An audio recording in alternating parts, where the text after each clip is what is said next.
Iran को खुफिया जानकारी दे रहा है रूस। जी हां, बड़ी जानकारी, बड़ा दावा, अमेरिकी ठिकानों की खुफिया जानकारी दे रहा है। ईरान को हमले करने में हो रही है आसानी। सैटेलाइट तस्वीरें साझा कर रहा है रूस। वॉल स्ट्रीट जर्नल के हवाले से यह दावा किया गया है।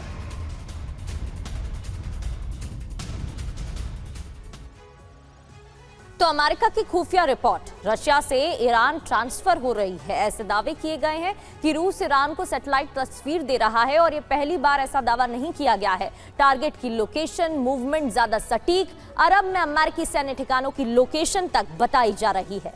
बिल्कुल, और यूक्रेन युद्ध का अनुभव साझा कर रहा है रूस। ईरान को इससे क्या फायदा है? ईरान की टारगेटिंग क्षमता बेहतर हुई है। हमले रूसी स्टाइल जैसे लग रहे हैं। जॉर्डन, बहरीन, कुवैत, ओमान में हमले हुए हैं। रडार एयर डिफेंस सिस्टम पर निशाना साधा गया है। बड़ी बात क्या है? पहले ईरान ने रशिया को हजारों ड्रोन दिए। रूस उन ईरानी ड्रोन को अपग्रेड कर रहा है और अपग्रेड कर वापस ईरान भेजे जा रहे हैं ड्रोन। वॉल स्ट्रीट जर्नल के हवाले से ये रिपोर्ट। उपेंद्र तिवारी सर, इसमें छुपी बात तो नहीं है कि रूस और ईरान का एक गठजोड़ रहा है और रूस मदद कर सकता है जिस तरह के दावे किए गए हैं, लेकिन क्या यह सिर्फ एक सीमित दोस्ती के तहत की गई मदद है या फिर अमेरिका के लिए ये जो है नया यूक्रेन बनाया जा रहा है रूस के द्वारा? जैसे रूस को ट्रैप किया गया वैसे ही रूस ने अमेरिका को, ट्रंप को फंसा दिया है यहां पर।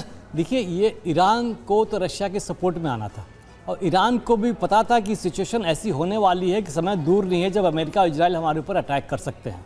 तो इसको संबंध अच्छे रखने थे, संबंध भी थे। और जो अभी सिचुएशन बना हुआ है, अभी जो एनवायरनमेंट क्रिएट हुआ है, इसमें तो स्वाभाविक है कि दोनों दुश्मन एक साथ आएंगे ही। इसके साथ अब चीन भी है, नॉर्थ कोरिया है। ये जो अलाई अगेंस्ट वेस्ट और अमेरिका के खिलाफ है, इतना कमज़ोर नहीं होगा। और जहाँ तक ये भी खुफिया जानकारी, इंटेलिजेंस रिपोर्ट की सवाल है, यूक्रेन को अमेरिका देता था, अब समय आ गया। बिकॉज जब तक इंटेलिजेंस रिपोर्ट और पिन पॉइंट सही इंफॉर्मेशन नहीं है टारगेट के पर, तो ये मिजाइल्स बेकार हो जाती हैं। मिजाइल्स मारने का फायदा नहीं होता, ये तो अत्यंत आवश्यक है। इसीलिए ईरान जो है एडहॉक खूब सारी फायरिंग नहीं कर रहा, पिन पॉइंट कर रहा, सब में स्ट्राइक कर रहा। तो रशिया की हेल्प की तो अत्यंत आवश्यकता थी।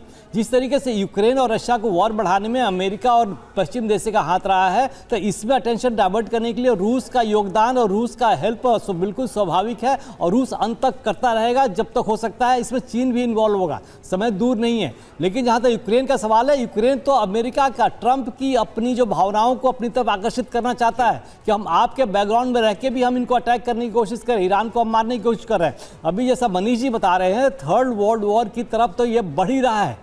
अभी खाली यूक्रेन और रशिया के बीच में था और अप्रत्यक्ष रूप से अमेरिका, यूरोपियन कंट्रीज उनके साथ थी। अब तो बिल्कुल सामने सामने आ रहा। जिस तरह हूती सऊदी अरेबिया पर अटैक करने की कोशिश कर रहा है, सऊदी अरेबिया उधर वापस कर रहा है। इस तरीके से जितने कॉन्फ्लिक्ट है और जितने इंटरेस्ट है उनके बीच में कॉमन होते हुए ये देश जो है दो ग्रुप में बट रहा, विश्व दो ग्रुप में बट रहा है। और समय दूर नहीं है, दूर तो नहीं कहूँगा, लेकिन इस तरीके से अगर डिस्ट्रक्शन और बर्बादी चलती रही तो विश्व काफ़ी बर्बाद होगा। जिस तरीके से जॉर्डन, यूएई, कतार, बहरीन और सऊदी अरेबिया के बेसेस में जिस सक्सेसफुली पिछले 10 दिनों में ईरान ने अटैक किए हैं, तो इसमें निश्चित रूप है कि रशिया का हेल्प रिपोर्ट है ये किया हुआ। अभी जब तक समय बढ़ेगा तो खाली अमेरिकान का नुकसान नहीं होगा, अभी सारे देशों का, सबका नुकसान होगा।